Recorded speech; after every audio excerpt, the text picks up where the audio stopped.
Go ahead. Yeah, I want to follow up. I think there's an important theme here. This what appears to be an intractable problem. This is one of those things that's been in development and evolved for a generation. It took us 25 years to get into that situation, and over that transition, a lot of things happened. We had first a decline and then a great increase in the number of students at the elementary and the high schools. We had a reduction in the number of schools.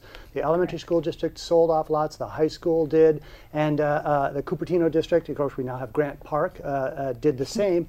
And the economics changed, where you've got 2 working parents now, everybody drives, so consequently you don't have neighborhood children walking and biking to schools. You've got cars there, so the whole traffic situation around our schools has changed. So the solution to this is not going to be something that's going to be overnight. We can't roll back to, say, school buses. The economics of the school districts have changed such that that's I don't believe, going to be a feasible solution. But this is a problem that affects the entire community. It's owned by the community. The schools just happen to be in the front line, the point men on this, but it's up to, I think, the citizens of the city government as well, to get involved in this and to work out some solutions. I think there are some interesting things that we can do, but we're going to have to work together rather than trying to think about how we can force the school district to do something, for example, by pressure. Okay, I want to kind of circle back on this as well, because my question has to do with the role of the City Council in working with the City of Mountain View. I would imagine that would also be the 2 school districts working together, which I know you don't do. But there is, 4 years from now, there will be a major impact on those schools in North Los Altos. Is there something that you can do with the City of Mountain View in requesting that they put in a new school on the other side of San Antonio Road to cover those? Is there anything that you can do cooperatively with that? You know, I would love to see. I have not spoken to the Mountain View Council people about this yet, but as I said, the city staff and council, other members of the council have been working with Mountain View, presenting to them about that area of town. I understand that the Safeway is going to build a brand new Safeway on the San Antonio Center property, which would leave the site where they currently are on California Avenue to be redeveloped. I don't know if it's big enough to put a school there. I think it's something that should be looked at. It's hard to find open land for schools, you know. So, but I think we need to. We are sovereign jurisdictions. The City of Los Altos is different than the City of Mountain View, and so we can influence and persuade, but we cannot dictate what they do and don't do with their land, and vice versa. And I think that's how it's supposed to be, but I think we can do a lot to try to help our school districts, because much of the population growth, I think, of school children is going to be north of El Camino in Mountain View. Okay, let's talk about something else for just a few minutes, which sort of ties in with this. For about 9 years, I was on the board of the Los Altos Neighborhood Network, and I've lived in this area for about 30 years. And I have heard it said over and over again, not just on land, but in the neighborhoods, and talking to people who live in Los Altos, about Los Altos being such a desirable place because of its small town values and its small town character. And it seems to me that that's an interesting thing to try to define. So I want to ask each of you how you might define, what is your definition of a small town character or small town values? I'd be Jared, go ahead. happy to start. I think one way that we can really define what it is that makes us a small town character is partially is found in our historic plan of our city's master plan. And the historic guidelines outline the residential neighborhoods. We have quarter-acre lots throughout most of Los Altos. We have the majority of our homes are single-story ranch-style homes, and that helps bring this small-town character. I think that also what's very important about a small-town character is the community aspect of the city. I think the events that we have in our community that go around the entire calendar year. Upcoming, I think we'll have some of our more favorite events. The Festival of Lights Parade, for instance, is one of my favorite events because I actually get to attend it rather than run it. And that event, along with the many events we have in our community, is what helps define the small town character. You can come and meet neighbors. You can come and shop at stores where they know your name, and that's what helps define the small town character. Yeah, go ahead. So, you know, I've lived in Northern California 33 years, and I've lived in San Francisco and San Jose and Palo Alto, and I chose to raise my children in Los Altos because of the sense of community. I think that's really what defines us. People, if you walk down the street in Los Altos, people say hi, they smile, they talk to you, you meet your neighbors. We have lots of events, as Jarrett said, that bring people together, but I think it's the day-to-day opportunity to just interact with your neighbors, your friends, the people throughout the community that makes us so different. We enjoy, you know, outstanding schools and high property values from those schools, as well as our location at the heart of Silicon Valley. So I think we have some real advantages as a community, but I think a lot of what we benefit from, and why I chose to live here 20 years ago, was just the sense of people greeting people on the street, and it's and you see it every day in downtown Los Altos and in our other commercial districts and on our city streets, where people are walking and biking and strolling and taking their dogs for walks and walking their strollers, and it's just unique in my experience, and I cherish it. God, I would agree with that wholeheartedly. We moved here 23 years ago for those reasons. The village atmosphere that people talk about. It's a small town because everyone knows everyone downtown. You can, after school, you can take your children to the ice cream shop and meet 5 or 6 different families that you know. You can walk your dog downtown and meet 3 or 4 different dogs that you know. Everyone knows everyone downtown for the most part, and that's why it feels like a small town. Yeah, I want to reiterate a number of things that people have covered. Jarrett mentioned the physical configuration of the city, the small homes on relatively large lots compared to the rest of the community communities around us. Los Altos, being a relatively small city population-wise, is such that city council members knock on doors, so you get to know people at a personal level there. The schools are great. It's a great place to raise a family. It's where my kids were born. And there's also actually just the physical safety, the low crime, that makes it easy for you to talk to your neighbor, to walk around, to leave my bike unlocked in my driveway outside, for my kids to ride their bike downtown Los Altos or go to movie nights, and you feel secure about that as a parent. Those are desirable things. Okay. I think it's kind of interesting because it seems to me that the definition of small town and small town character is sometimes hard to define. So it's interesting to hear what your version of that is. Let me just ask you quickly, is the village atmosphere changing with the changing of the structures in downtown? We're getting taller. Will that change? Do you think that will change with the hotel at one end and the 45-foot high building going in at the other end? Do you think that's going to change the feel of downtown Los Altos? I think it'll change the feel of downtown Los Altos to some degree, but I think we need to move in that direction. I think we need to see some change.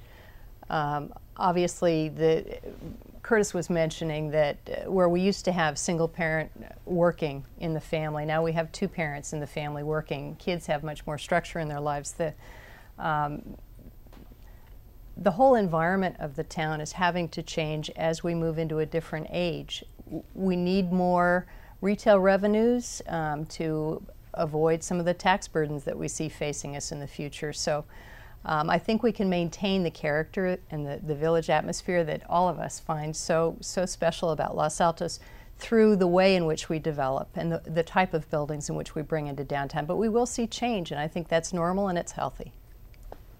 The rest of you. Oh, Yeah. I'll go next. I think, you know, I fell in love with downtown Los Altos 30 years ago when I was at business school at Stanford.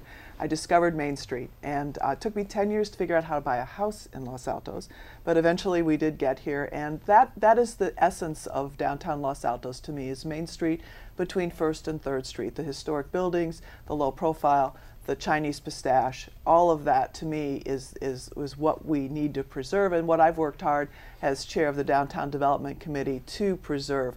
I think it's perfectly appropriate to look, and I've evolved in my thinking, to look beyond the Main Street and the downtown core to the north and south ends of town, where we have moved forward under my leadership with taller buildings, with simplifying the zoning, moving to more form-based zoning, as it's called, so that we can have any use in a large part of north and south downtown. So retail, residential, or office uses, and buildings up to 45 feet in height. That's a big change. And we're seeing redevelopment as a result of those zoning changes. So I think we can have it both ways. I'm really optimistic that we can have new development that will bring more people and more restaurants and more retailers to downtown Los Altos and still preserve the cherished appeal of Main Street. Yeah, I think I agree with both of you. There'll be some physical change when you go to 45 feet, but I don't think there'll be a qualitative change to the fabric, the community fabric that we'll have down there. If you look forward 25 or 30 years, which is at the minimum planning horizon you should have for these kinds of plans for the downtown, the generation that will be living when these buildings are built at 45 feet, they will still look at this and say, this is a very quaint downtown compared to, say, the 10 or 11-story buildings that you might see in Mountain View along El Camino or downtown Mountain View. It's still going to be a very quaint downtown when compared to the rest of the districts. It'll still have, if done right, a very personalized pedestrian and bicycle and walkable community downtown, and that will make it a nice, close rural community. Jared, do you have anything Yeah, to I'd add? like to quickly just add on to this. I think that as we look at these changes that are going to be happening in our community, the physical changes, I'm stepping forward in this race, in this election, to help guide these changes. I'm a member of our next generation. I also have parents living here in Los Altos, and I'd like to provide leadership through these changes that'll be affecting the current generation as well as generations to come. So that's why I believe that it's important to have our next generation involved as we look at the physical changes.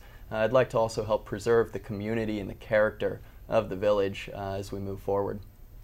Okay, great. Anybody have anything else to add? All right, I want to remind all of you at home that we're waiting for your phone calls. So please come over to the phone. You've heard a lot of wonderful conversation tonight, and I know some of you have some questions you'd like to ask these fine folks tonight. So give us a call over here at KMVT 948-1540. We've covered a lot of ground, and we're going to take a break in just a few minutes, and we will be back. So don't go away. Keep it right here on KMVT because we've got plenty more to talk about.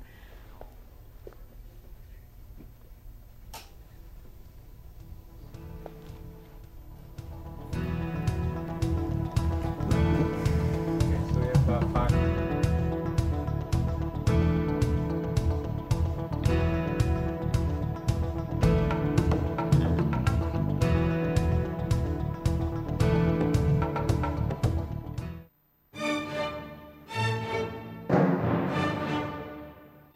Unlike commercial or public TV stations, we at KMVT Community Television focus on Silicon Valley residents, organizations, and businesses.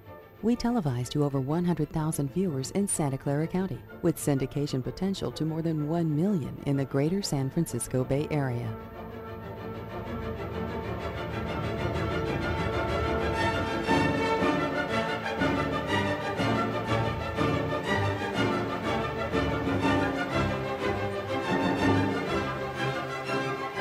We at KMVT connect Silicon Valley communities, empower people, and affect change. Do you?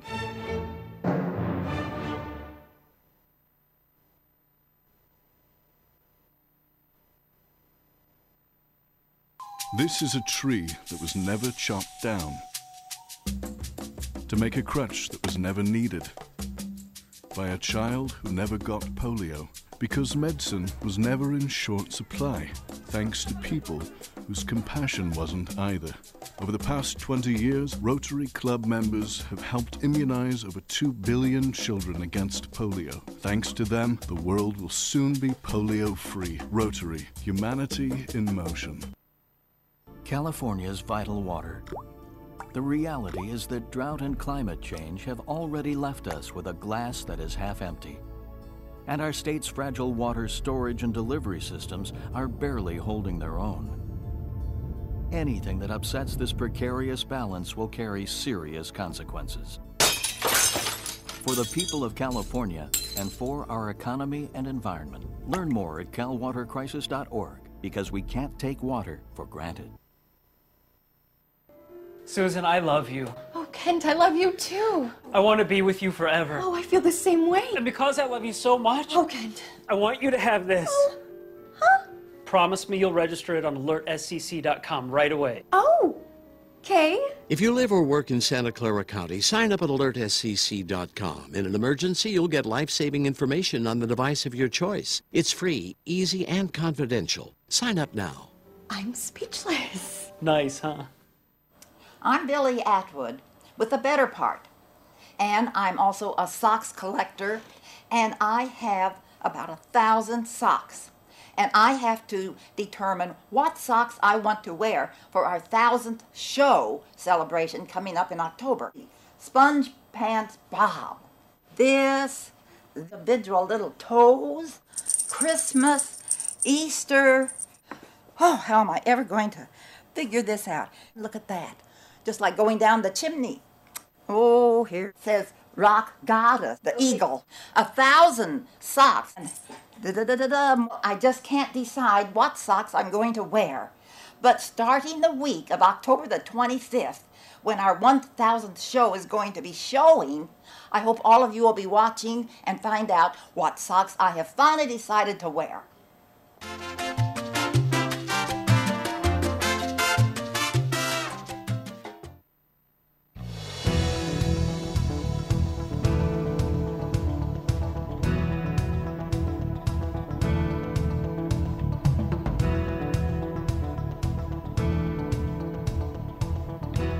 Welcome back from the break, everyone. We're here at KMVT's 2010 Los Altos City Council Candidates Debate. I want to remind you to give us a call if you have any questions for our candidates tonight. The phone number here is 948-1540. All right, let's talk about something that we don't hear very much about right now. About a year ago, there was a lot of planning for the Civic Center redevelopment, but you don't hear much about it now, especially the details about the financing on the project. So where does the Civic Center redevelopment rank in your priorities for the city, and how do you think the financing should be structured? Nancy? My understanding is that phase one is to cost in the neighborhood of about $80 million, $15 million of which is to be provided by the city. And that first phase will include a new city hall, a new community center, and I believe new police offices, police department. $65,000 of that is not funded and will have to be paid by the residents. So 65,000 or 65 I'm sorry, million? 65 million. Wishful thinking. 65 million will have to be paid by the residents in some way. And in my opinion, I think times are tough. They're tough for many people. We have a lot of seniors in our community who pay their taxes based on a fixed income, and I think it's a priority that I would have to put lower on my personal list. Go ahead. Yes, Jump I think in. I think the Civic Center community development is going to be a very important part of the next couple of years. Our phase one will be started with any luck in the next 4 years, and I'd be delighted to work with this. I have a background in finance, and that's actually what I studied with my master's program. I think the financing of this project is going to be very important. As Nancy alluded to, we do have some of the money together for this, and the scope of this project is on par with something that the school board has recently done. The renovations of our local elementary schools and junior high schools was on the same scale as what the city is looking at today for the Civic Center. I think that the Civic Center is at a time when the Hillview Community Center is going to be more expensive to maintain as we go forward because of the state of disrepair that it is in.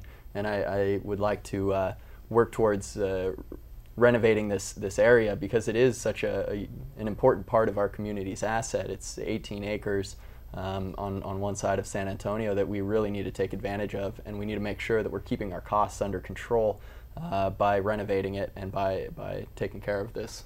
Okay, where does it rank in your priorities?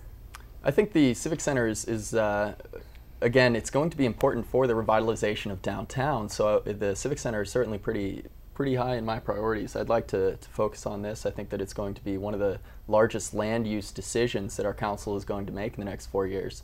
So the priorities of making sure that we're getting community involvement and getting this financed and taken care of is going to be high.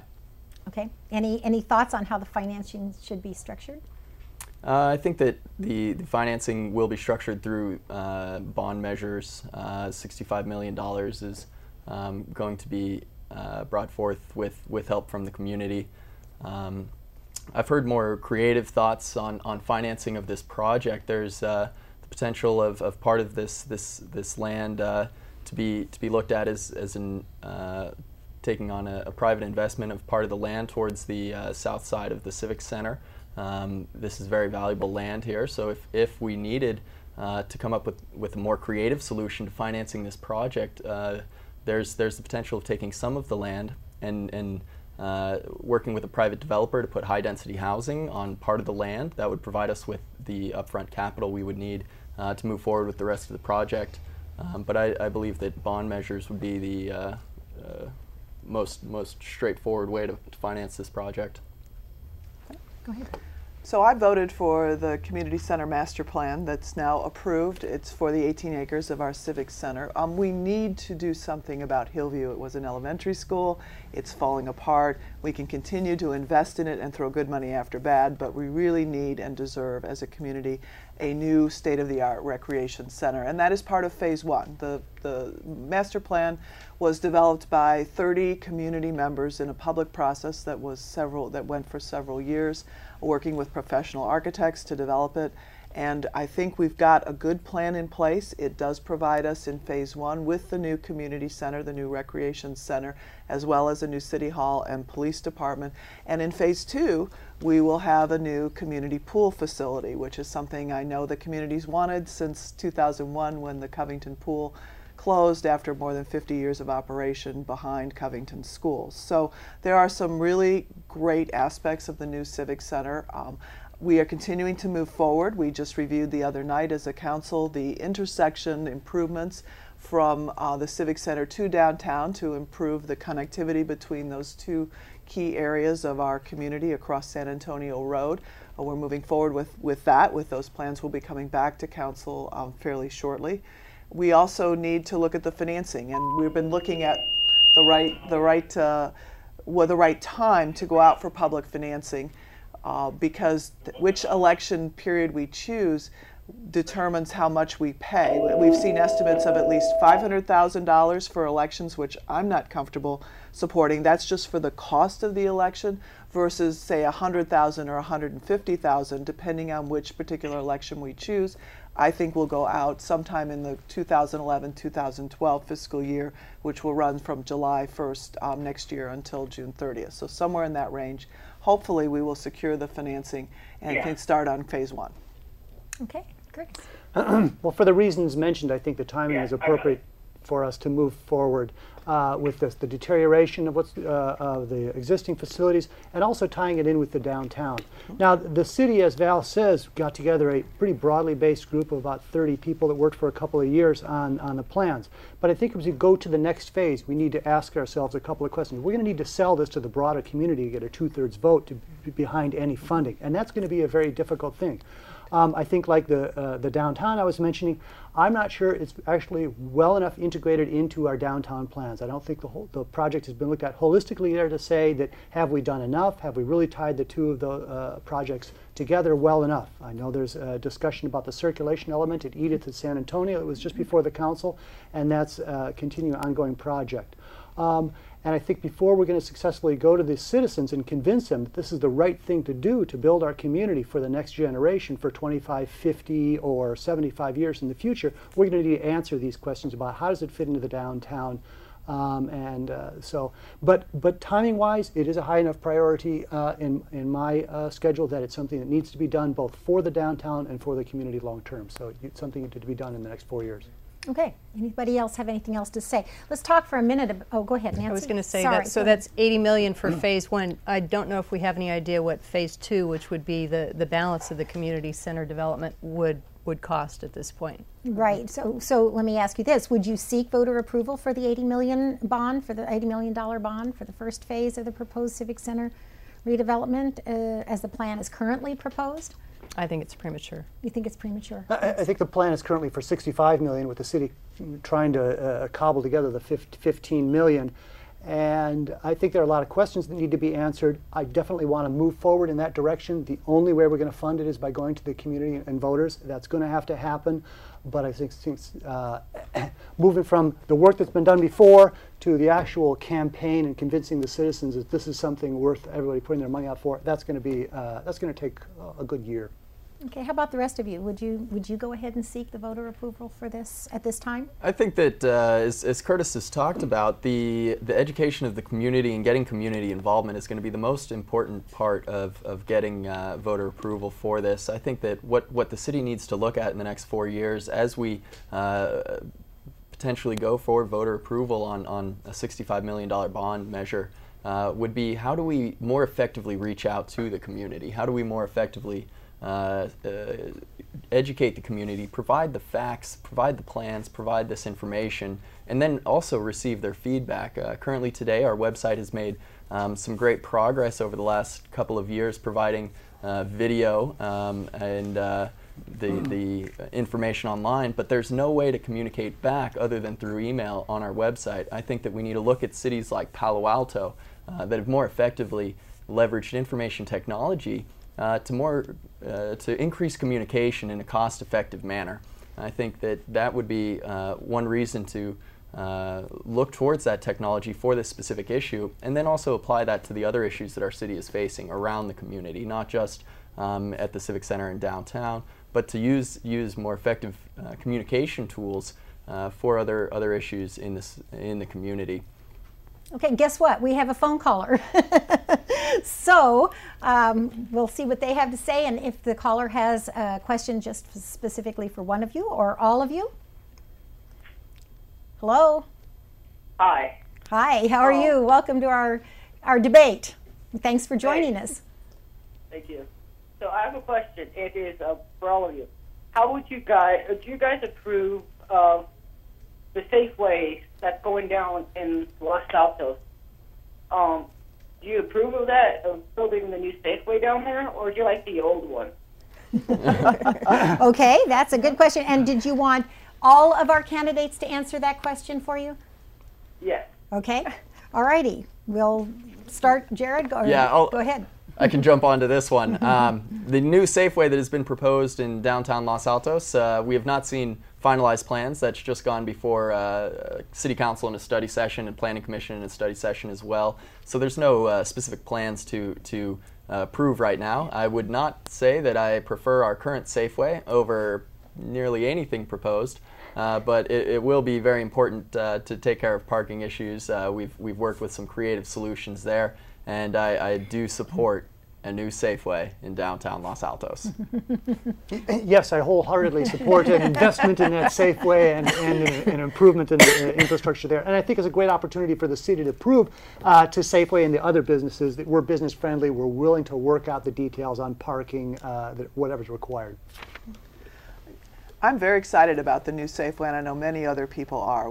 I shop in that Safeway. I think it's very important that we maintain daily support activities downtown, like grocery stores and dry cleaners and auto repair, and to have a new Safeway that's double the size, but that provides a lot more in that environment than we've had before, I think would be terrific. We haven't gone through a design process on it, so what you've seen as concept designs are not necessarily what it will look like. We will go through a full design process from the Architecture and Site Review Committee to the Planning Commission to the City Council. But I know that our staff has been working very closely with Safeway for years to get them to this point. We have come up with a very creative parking solution which will allow them, even though they're underparked by our current standards, to share their parking. If they make their parking on site public, for public use at all times, we will allow them to join the parking district, which will solve the parking underparking problem that they have. That's a win-win because our busiest times in our downtown parking plazas are 11 to 2 on weekdays, the lunch hour, and Safeway's busiest times are 4 to 7 after school and into the dinner hours. So it should all, for most days of the year, it should all work out just beautifully. And I think we deserve a wonderful new Safeway at that location. This has all really come about because of the development of the First and Main property that the city owns and the option to purchase agreement that we signed with Jeffrey Morris recently. He, in working with Safeway, has brought them back to the table, so we will have both of these brand new developments in downtown Los Altos. Okay, Nancy. I fully support the new Safeway. Is the caller still there?